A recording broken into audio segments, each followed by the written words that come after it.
Welcome to Desperately Seeking the 80s. I am Meg. And I am Jessica. And Meg and I have been friends since 1982. We got through middle school and high school together here in New York City, where we still live. And where we podcast about New York City in the 80s. I do Ripped from the Headlines. And I do pop culture. So I heard from Alex. Alex BFF. Alex BFF. Okay. Amazing episode today, but please, ladies, repeat after me. Clash of the Titans is not, all in all caps, an obscure movie. For crying out loud, it had Laurence Olivier, Maggie Smith, Harry L.A. Law Hamlin, Burgess Meredith, and Claire Bloom in it. It was a major release. I saw it real time at the West Hampton Theater. Upon its release, it gave life to the catchphrase, "Release the Kraken." Duly noted. Also, I would like you to know that I received that as a personal rebuke as well, directly to my own email or text. So he released the Kraken on us as Indeed. well. I don't even know what that means. Okay, well, that might be. The Kraken is the sea monster that it comes out of the water. I don't know this movie, but that's what you're saying. In Clash of the Titans, Kraken is a sea monster. The Kraken is a mythological monster. Okay. Clash of the Titans is about, now Alex is going to come and get me again. I can't remember. I think it's the Greek gods. So I think Laurence Olivier is Zeus or something like that. All right. And they're battling, and I don't remember why they're battling, but the Kraken is a mythological creature like the Minotaur. Okay. Right? So the Kraken was a bad guy. You don't want to mess with the Kraken. And he would emerge from the ocean in a swirl of terror. So do people say that as a catchphrase? Release the Kraken? Yes, it's a thing. Okay, I'll try using it. Maybe we'll have a viewing of the film. Maybe not. Just say it. We'll find we'll find the clip on Don't make me do We'll it. find the clip on YouTube. Okay, perfect. Is that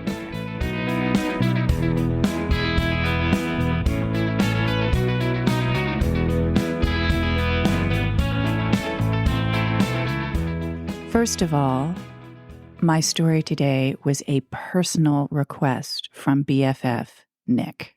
okay? I'm eager to hear And it. your engagement question is, what was your favorite gay bar? Not what is, but what was. Or you can say what is, whatever. You can say whatever you want.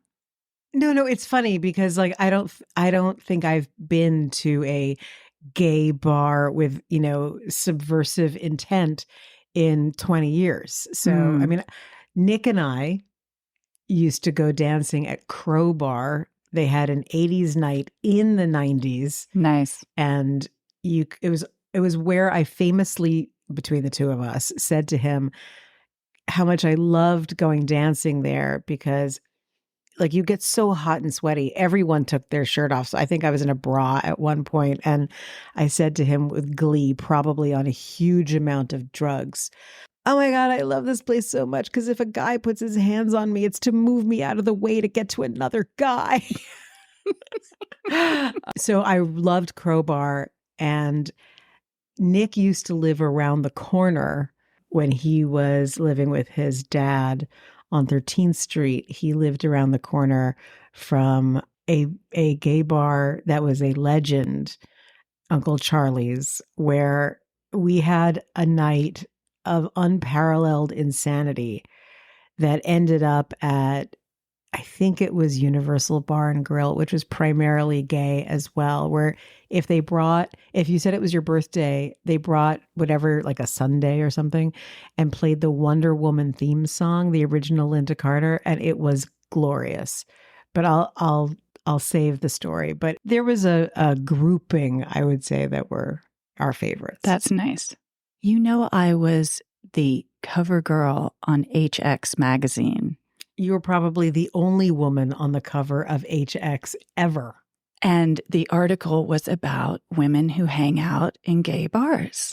Did they use the term that is considered no longer They did. correct? Yes, I was called a fag hag. I wore that title with enormous pride. As did I, and I talked about it in the interview. I didn't have any problem with it. I mean, if you're going to hang out with anybody, wouldn't you want it to be the gay boys of the 90s? Yeah, but I mean, that's a little bit of a claim to fame, right? Oh, yes. Although the pictures were not attractive of me. I did not look my best. I'd been hanging out at the bar too much. Well, that'll wreak havoc even on a 20-something-year-old's face, I'm sure. All right. My sources for today's story are the New York Times, Jeremiah's Vanishing New York, which I believe we've discussed, but is worth revisiting. Mm-hmm. Fantastic website, all about the things that used to be in New York and no longer are. Hence, Vanishing. The title yes, of the website. New York Post, an out week. In 1987, Rick Whitaker, a 29-year-old writer from Ohio, arrived in New York City. He had been told that if he visited just one gay bar in the city, it must be Uncle Charlie's on Greenwich Street in the West Village. Woohoo! Quote, "It was totally different than any bar I'd ever been in. It was the first time I'd seen so many good-looking men packed into one room." Uncle Charlie's, which opened in 1980, was one of the first gay bars to cater to yuppies and college kids. Other gay bars were dark and lurky, but Uncle Charlie's was slick, modern, and appealed to a younger crowd who didn't mind being seen in brighter light. It was a video bar and featured the MTV offerings of Madonna and the Pet Shop Boys. Gay men were happy to bring their straight girlfriends there. It was called an S&M bar, which, in this case, meant stand and model. Some gripe that the patrons were distracted by watching this new fad called music videos, sacrificing old-fashioned conversation. Isn't that funny? I think they considering were iPhone. Plenty happy cruising each other. Right. They were just fine. Go-go boys slung drinks and flirted. One man wrote on Reddit of his Uncle Charlie days, quote, "For me, the old Uncle Charlie's on Greenwich holds a special place in my heart. It was the first bar I'd ever set foot in back when I started grad school at NYU. I was pretty much closeted and had never even kissed a guy, but I remember the exhilarating sense of freedom and liberation. I know, Mary, that I felt for the first time." I believe the way to say that is Mary. See, I knew I was going to do it wrong. Oh, Mary. Okay, thank you. Thank you. This is still part of the quote. "Addicted to that feeling. I probably went there more than I should have, but it was such an amazing experience. It's where I met the guy with whom I had my first kiss, first date, and first same-sex encounter. It seems so long ago, but the memories are still vivid, and it was a time before big muscles and shaving every inch of the body were in vogue. Yes, I sound old." Close quote. Isn't that fun? It was before David Barton had his way with the Chelsea boys. Yes. Gary Davenport took over Uncle Charlie's in 1987. Someone had to, because Lou Katz, the owner of Uncle Charlie's, got himself in a huge amount of trouble. Lou lived well. He had an apartment at 530 Park and a home at 197 Midway Walk in the Pines. That was going to be my engagement question. Now I remember. Oh, okay. It was about Fire Island, but whatever. Well, and I still want to know what the engagement question was. What do you know about Fire Island? What are your experiences with Fire Island? As a little child. Okay, let's talk about it for a second. I was very tiny. I was really afraid of the water, and I would crouch on the bay side. I would crouch at the water's edge and sort of wave my hands at the water and go, "Not for me. Not for me." I don't know why I sounded like Latka Gravas, but it's not for me. And I gave my mother the worst scare ever when I just went missing. But I, at 3 years old, had decided to go visit my friend down the street. So I think she should have been prepared for a rather independent streak. Well, my Fire Island story, a friend of my father's who worked for, not Mattel, a company that makes board games.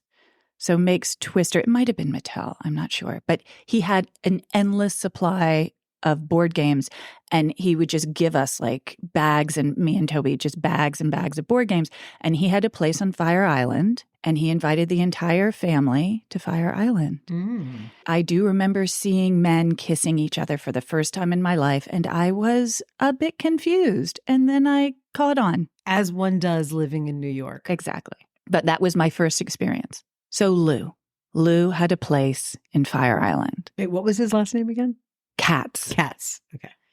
Lou was described as a, quote, bon vivant, known for his decadent Fire Island pool parties, where even the plastic drink cups were monogrammed. That doesn't seem like such a big deal now, but at the time, I guess it was a big deal. I think there wasn't a silkscreen everything kind of industry.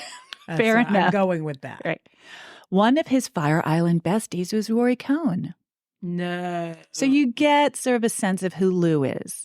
He definitely had mafia contacts as well. On April 30th, 1986, just a few months before Rory Cohn died of AIDS. Interesting. Lou Katz, who was 57, made his way to Cobble Hill in Brooklyn. Okay.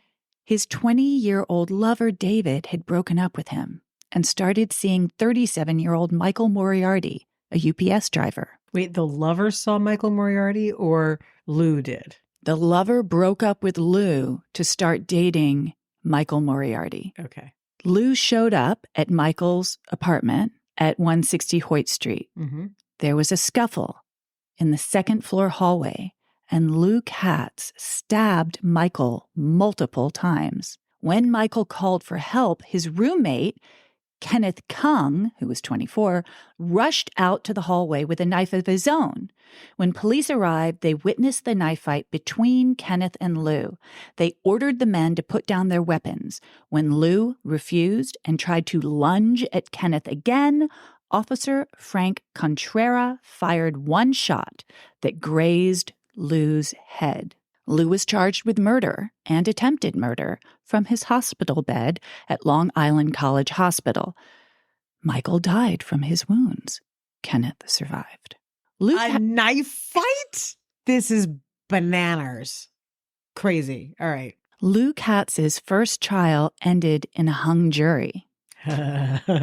You said hung. Okay, I didn't see that coming. I was appalled because I'm like, he goes to the man's apartment and knifes him in the hallway, and you're saying there's something ambiguous about that? Well, don't you think that that's just a gay bias? Yes, that's why I'm outraged. He had it coming for being gay. Who knows what happens when these guys get together? And yes, because the gay community is known for duels and knife fights. Katz put up $400,000 bail and waited for his retrial. He also sold his Park Avenue apartment. He'd already sold Uncle Charlie's to Gary Davenport. He sold his Fire Island home and his Mercedes-Benz, and then he vanished into thin air. A wanted poster alerted the public that the, quote, subject is known to wear wigs and is known to frequent homosexual communities. And this is the third time we are talking about a man on the lam wearing wigs. It was trendy. I'm almost feeling like this could be an entire sub podcast. Men with wigs on the lam. What on earth? You don't have to sell me on this. I'm all in. In November 1988, a jury convicted Lou Katz of manslaughter in absentia, and he was sentenced to 13 1/3 to 40 years. 13 1/3 to 40 years. Oh, it's so strange. Yeah. Then, on April 28th, 1990, 3 years after Lou's disappearance and 2 years after his conviction, still no sign of Lou. At 12:10 a.m., inside Uncle Charlie's, a bomb exploded in a galvanized metal garbage can near the back wall.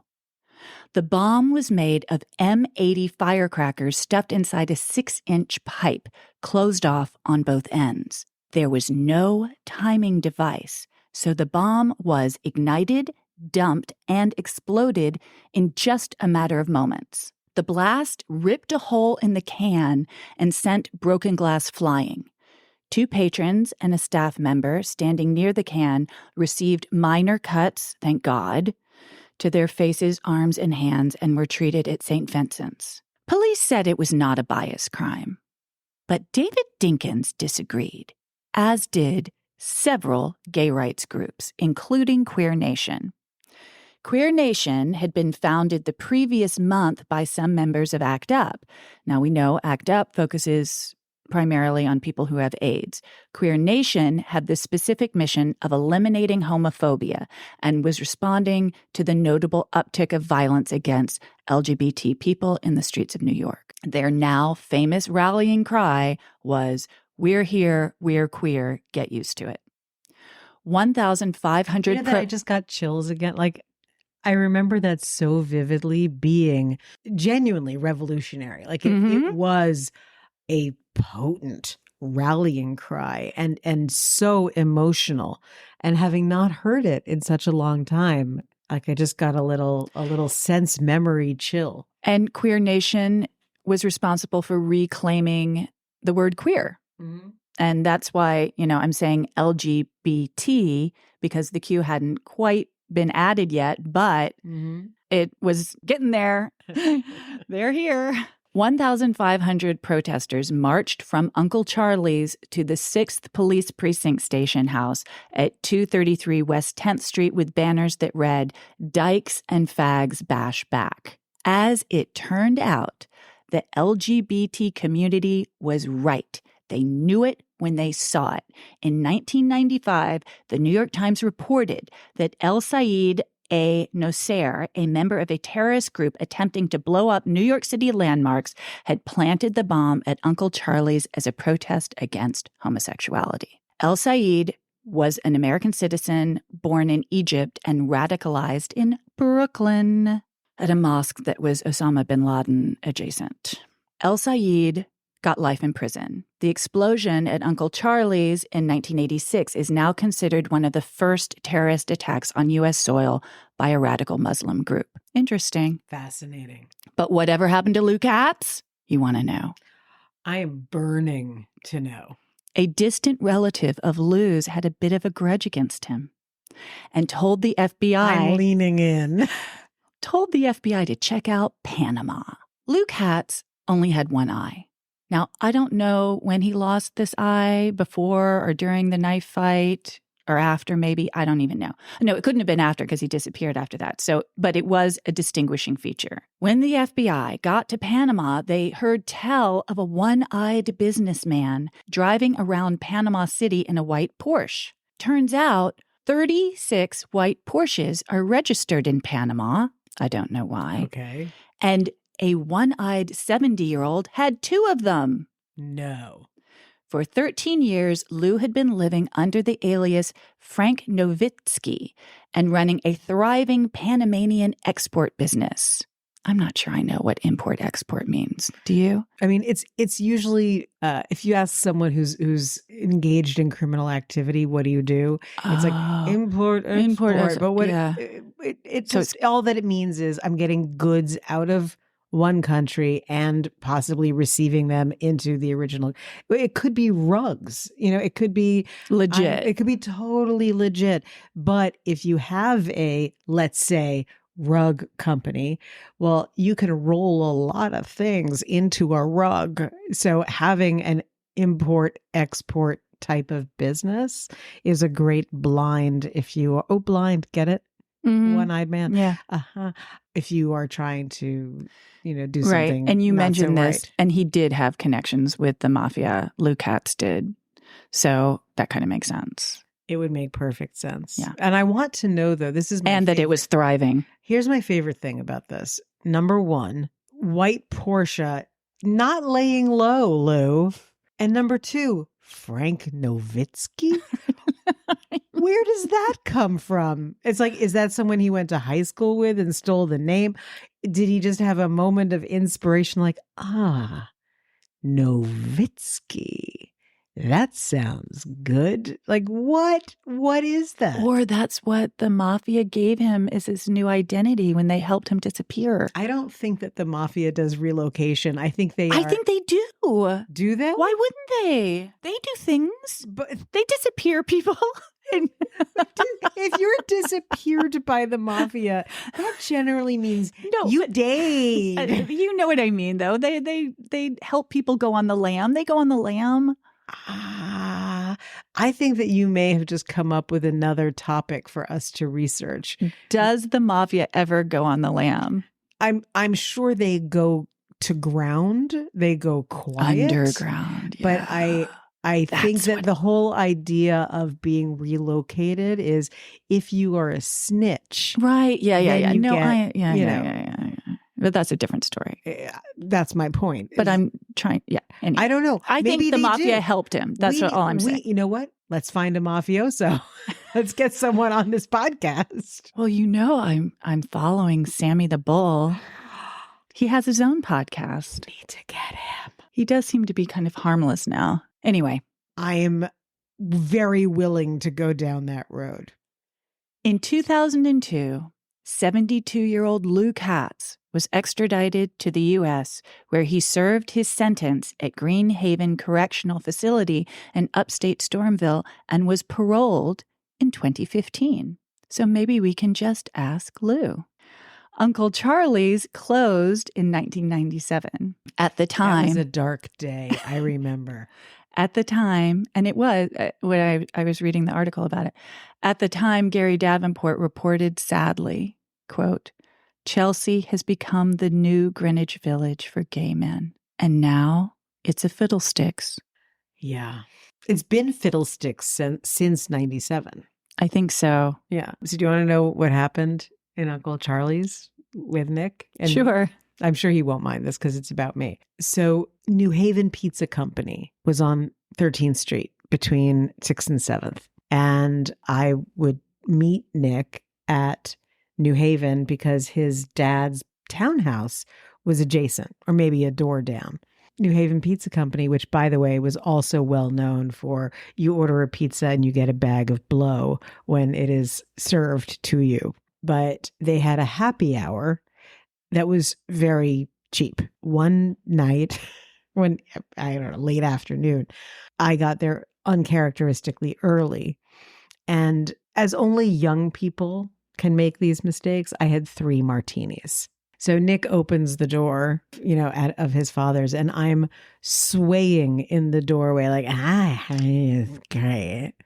We make our way to Uncle Charlie's, and the night has barely begun, and I know that I'm going to be wildly and thoroughly sick. So my not yet husband at the time, Anthony, was with us, and I begged, please, someone get the women's bathroom open. Oh, no. They had never opened it before. Oh, no. That's surprising. I know. And I was like, is this the inaugural run for the women's bathroom? They opened it. It was like opening King Tut's tomb. It was like, like a chorus of angels sang. It was the cleanest, most gorgeous bathroom you have ever seen in New York. You're like, I'm in a bar. I'm just now going to get every disease known to man just by going into this disgusting. No, this you could eat off the floor. And I was like, I have broken the seal. And I did indeed break the seal. No. It was a bit of a nightmare. And because they were so kind, Nick and Anthony were like, nah, let's keep going. And then went to, I think it was Universal Bar and Grill. And they're like, another drink will fix you. Oh my God. And I had to sit in the bathroom at that restaurant for like an hour because I couldn't crawl out even on my hands and knees. Oh, and that was the perfect night. Nick will have to write in on this one. So I had a horror, as anyone did at the time, because, drank a lot. There were no Ubers, as we know. So it was all yellow cabs. You didn't want to be the one to throw up in the cab. No. And I knew I was going to throw up in the cab. Like this was going to happen because, the floodgates had already opened. So I opened the car door while we're moving. And the cab driver's screaming, "Close the door. Don't puke in the cab. Close the door. Don't puke in the cab." And I lean out and I managed to throw up in the space between the door and the car. And That's Nick, brilliant. yes, I felt like it was like Barf Olympics. It was drunky drunk Olympics. And Nick sitting next to me was not horrified. Was just like, "Yeah, good job." I'm like, "Yeah, right. Great." Yeah, throwing up in the cab is absolutely the worst thing you could do. And the only other time that I was really in danger of that happening, I had been drinking with my assistant, always a good look. This is like 15 years ago. And I'd had no lunch and we went to Temple Bar. And again, it was the martinis. Temple Bar is the best. And the martinis are like 10 ounces each. So I had 2 martinis. I was friends with a bartender, so I used to drink there for free. And were you able to walk out? Because I started by walking directly into the door. Well, he was always there. So he was always there to take care of me. Well done. So I'm with my assistant and her friend. We get into a cab. I'm so drunk that I don't even know what I'm going to do with myself. And they get out at Grand Central and they're like, "Are you going to be okay?" And I'm like, "I'm fine. Get out." At that time, and David Letterman used to talk about this all the time, the cabs did not smell good in New York. We know this. This was a thing. Do they now? They didn't. I mean, this was a different standard of real hygiene situation. Before the little trees that hang from. Yes. Yeah, as though those ever did like a lick of good. But they get out and we're going up 3rd Avenue, I think. And I know it's coming. And I'm like, I can't throw up in this cab. I don't know what I'm going to do. And like the lady I am, I threw up in my change purse. That's beautiful. Wasn't it? You had a big change purse. No, I had a bag, like a tote bag thing with a zipper change purse. Again, precision vomiting. This is your special This is skill. my skill, right? And the best part, so remember the thing about how it didn't smell so good? I felt like I finally had my revenge because it was like perfect moment. I threw up very quietly. There was a beat, and then as one, all 4 windows rolled down at the same time. And I was like, "That's me getting mine, New York cabbies." Not a drop. And I recall vividly running up to my apartment to let's just say I worked hard to sanitize that bag. You kept it? I loved that bag. It's a great bag, but it was fabric. It was all canvas, so I was able all to these like excuses. No, oh my God! Do you still? I have it here. You can see it. Okay, we have to take a picture of it and post it on the Instagram. Happily, you would never know. I want to know what bag was worth that. Well, it was a great bag.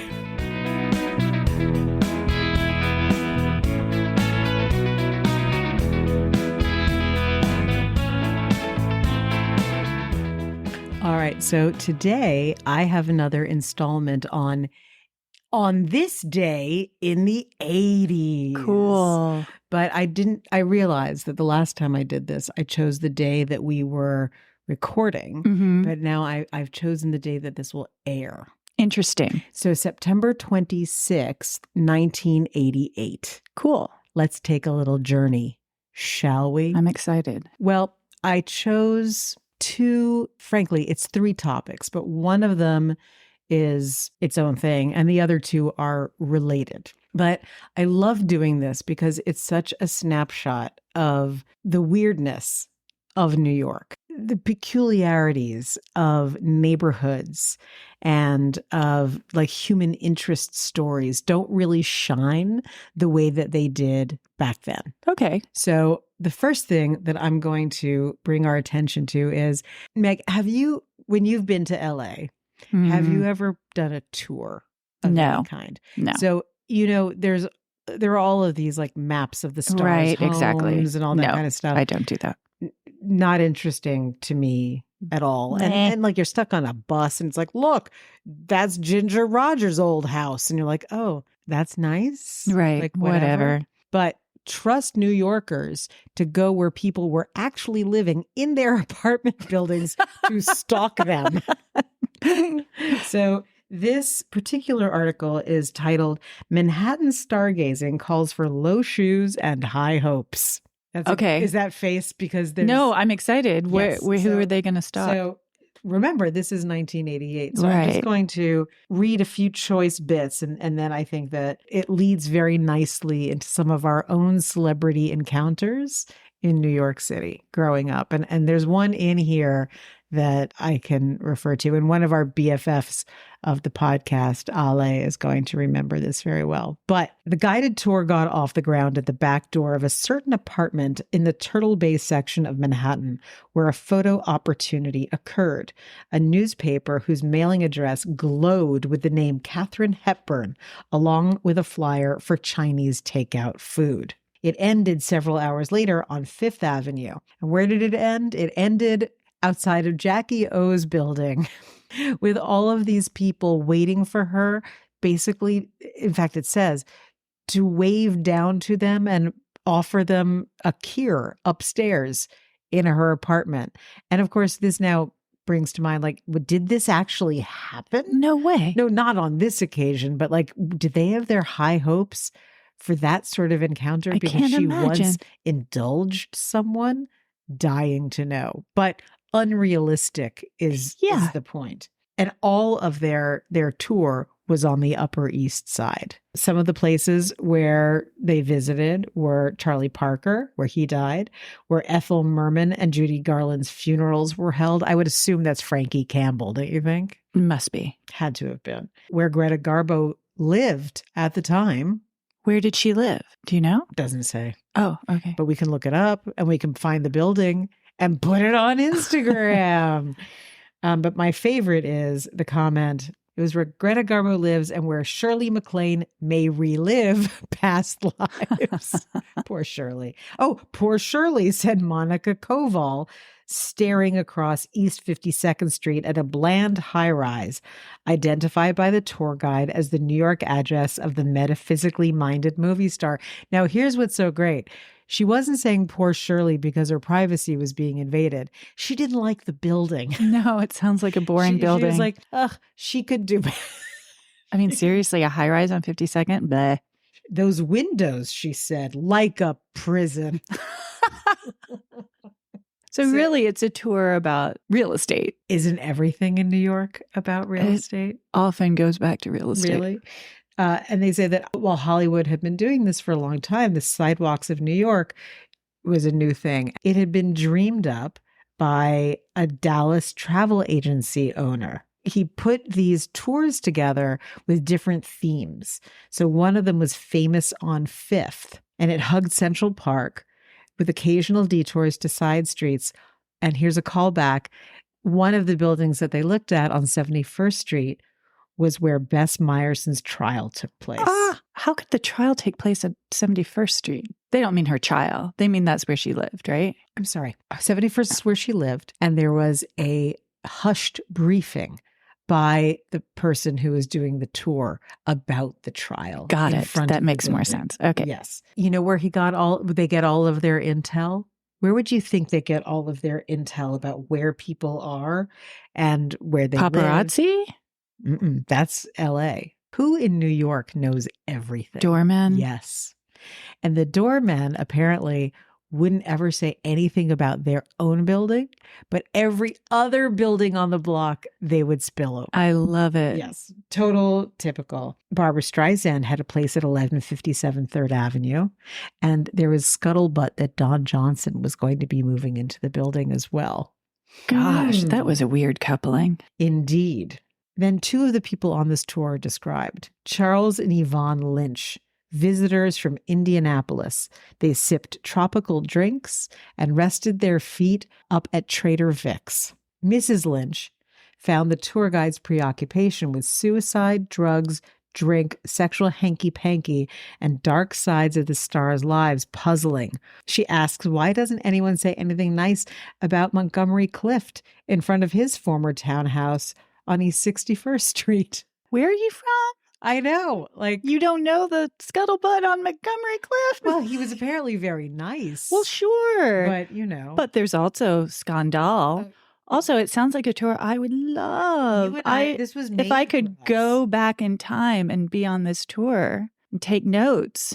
Yes, well, Mrs. Lynch was much more impressed with the story about how Malcolm Forbes and Elizabeth Taylor would order in apples and carrots to go feed the horses in the park. Oh, snore. I know. That's something their PR person was releasing. Well, that doesn't sound for reals. I couldn't agree more, but Mrs. Lynch liked it. All right. She was interested Lynch. in hearing about Happy Rockefeller, Robert Redford, Calvin Klein, Oscar de la Renta, Jane Pauley, Gloria Swanson, even Pola Negri. I mean, really, all those people are so happy and so sweet to each other. Oh, nutsy cuckoo. Ridiculous. And Woody Allen's place. Not willing to rely on just anything to dish on Woody.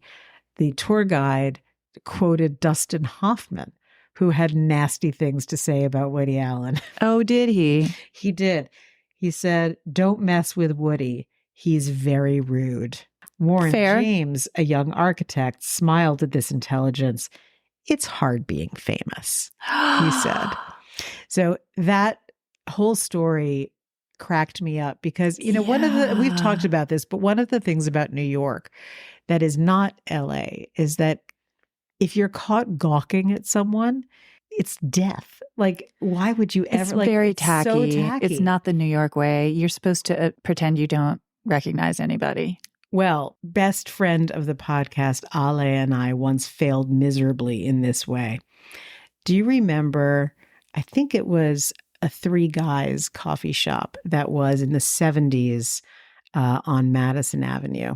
Sure. So there we were after school, probably 1986 or so. And I have my back to the door. We're at the counter eating fries, as one does after school with a Coke. And Ollie starts to look very, very weird. And I'm like, of course, in my inimitable style, "What? What is it? What are you staring at? You look weird." She's frantically making hand gestures to shut up, which of course I am incapable of doing. This continues until finally I turn around and notice that sitting next to me is Woody Allen, and sitting next to him at the end of the counter is Mia Farrow. So they're together. He has ordered pie, turns to Mia Farrow, pushes the pie towards her and says in this voice, "Would you taste this pie? It doesn't taste right." Well, two 16-year-olds are not equipped to handle that. We start laughing so hard. We are 1,000% out of control. Now, I do kind of feel sorry for Woody Allen. You should. So Sitting next to you at a counter at like Three Guys. Two morons. Like, you know, when you're shaking and you're trying so Yes. hard to look like you're cool, but you're shaking and tears are streaming down your face. And then there's the occasional bah! Because you can't. So this is what's happening for these poor people. They got up and left because of us. Well done. I mean, actually, seriously, well done. Well done. Yes. I mean, also poor saw Mia, him on the but- street with Sun Yi. I used to see him all the time because he lived on my street. And well, I thought that her. they were still in like the 70s or 80s. He and Sun Yi lived on 92nd Street. So this was prior to that. And because I remember he lived in would- the 70s because he was right near the Carlisle where he would play. Right. She, when they lived on 92nd in that beautiful double building that's right on the same block as Table d'Hôte, would Really? open up the doors for Halloween. So you could, if you had a kid or you wanted to pretend you had a kid, you could sort of peek inside their gorgeous home. But I also saw her all the time because she would take the kids to Natural History Museum. Well, the one time that I saw them, they were crossing Madison Avenue and he had his hand on her upper arm and was steering her across the street, scolding her. I would go with scolding. It was weird. But it is weird. It is. It looks it because it is. I'm not arguing on that point. Not at all. So we're going to go from the ridiculous to the fascinating. And earlier we said everything in New York is about real estate. So I'm going to do this very quickly. But the other thing that really caught my eye in the newspaper for September 26, 1988, it's the crossover between religion and real estate. Because in this newspaper are reported, same day, the foundation for the mosque on 96th Street was laid. Right. I remember that so well. It was a huge construction site forever and ever and ever. And there's all this talk about whether it should be finished or and people were very nervous about finishing a mosque. Well, interestingly, the Muslim community owned that space since the 1960s, but they didn't have the money to build the mosque. Is that why it took so long? They couldn't raise the money. And then, and the Emir of Kuwait, Sheikh Ahmed Al Sabah, he is scheduled to lay the foundation stone of the minaret at a simple religious ceremony. Kuwait funded the mosque, and other Islamic nations that were members of the United Nations came together and funded it. But the main funding came from Kuwait. And I was like, were we friends with Kuwait at the time? Like, what's going on? And I did a little bit of research, and we can feature it some other time. But I found a speech that Ronald Reagan gave at the time praising Kuwait and you know, like what good pals we were. Lots of arms dealing going on at the time. Okay. So that was that. So interestingly, the bulk of the mosque construction costs are being paid by Kuwait, which is contributing about $8 million toward an expected bill of $12 million. Ambassador Abdul Hassan is also chairman of the board of trustees for the project, which is composed of the United Nations representatives of virtually every Islamic state, including Iran, Iraq, Saudi Arabia, Pakistan, and Turkey. There are a lot of people who are concerned about having conservative Arab nations putting a mosque on 96th Street. The head cleric of the mosque, Dr. Osman, nevertheless sees the new mosque as a unifying force among New York's Muslims, and he hopes it will help smooth over differences of doctrine and ideology among them. So the real problem wasn't the Muslim versus non-Muslim community. It was all of these different nations bringing their worshipers together under one roof who were warring in real life. But that's a good thing, isn't it? That's his point. Right. It was indeed. Now, what was interesting to me is that the last lines are, even so, building the mosque has not been trouble-free. Last year, the trustees dismissed the mosque's Iranian-born architect, Ali S. Dadras, complaining that he had hired a Jewish-owned concern as a technical consultant for the project. Well, Not unexpected, I would imagine, but still bad PR. And while we're on the subject of religious intolerance, let's go over to Brooklyn, shall we? Anytime you went over the Brooklyn Bridge, I'm sure you noticed the giant tower with a clock, the Watchtower. Yes. And do you know what the Watchtower Isn't housed? It Scientology? Close. It's Jehovah's Witnesses. Okay. So at the same time that the mosque was being built, the Jehovah's Witnesses were planning this 19-story structure in Brooklyn. And there was a massive protest going on in the community saying that it was going to block views of the East River. It was quite a heated thing, which was interesting because I found out Jehovah's Witnesses were not new to the neighborhood. They had been in that section of Brooklyn since 1908, but with a lower profile. Mm-hmm. But it had been their home just as much as any other group that lived there. But when this big block building was going to go up, that brought a lot of people out of the woodwork who were not very happy. Much more hostility towards the Jehovah's Witnesses. And why, you ask? Because they did not mix with the community. The whole point of the Jehovah's Witnesses is we're only going to mix with you if we can proselytize. Okay. Other than that, stay away. And the real issue, the way that the bias against the Jehovah's Witnesses was couched, and again, it invites an interesting conversation, is they don't buy anything in this neighborhood. They don't have businesses in this neighborhood, and they don't do anything to promote the neighborhood. They're just here.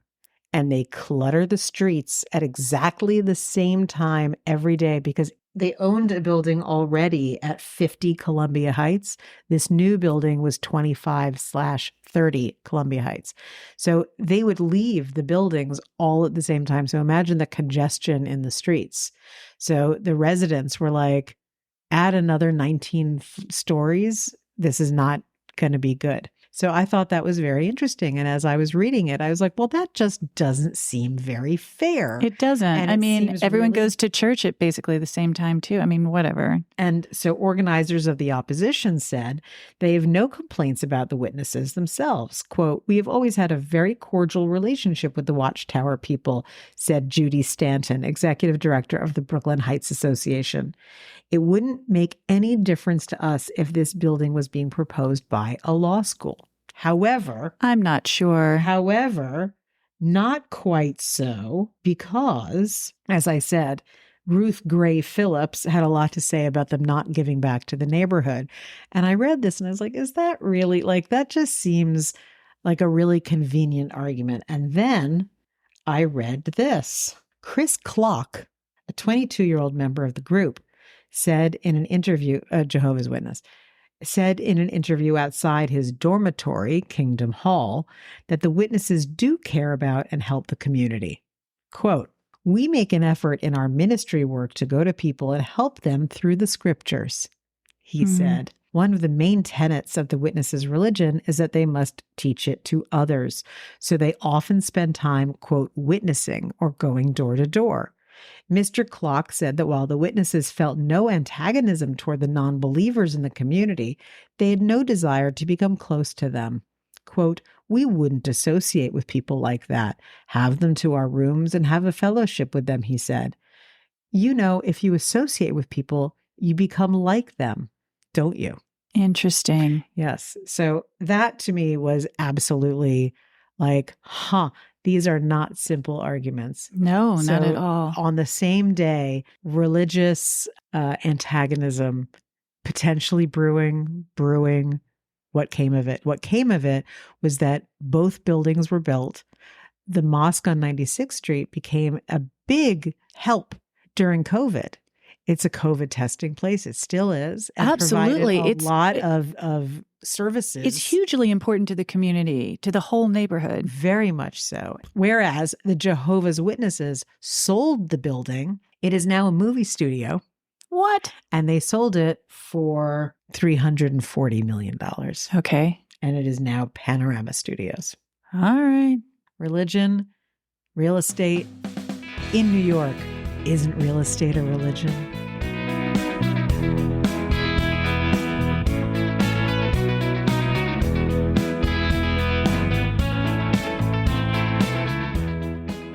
Jessica, I completely forgot to tell you that I heard from BFF of the podcast, Regina George, and she also took classes at Body by Gilda with Mary Tyler Moore.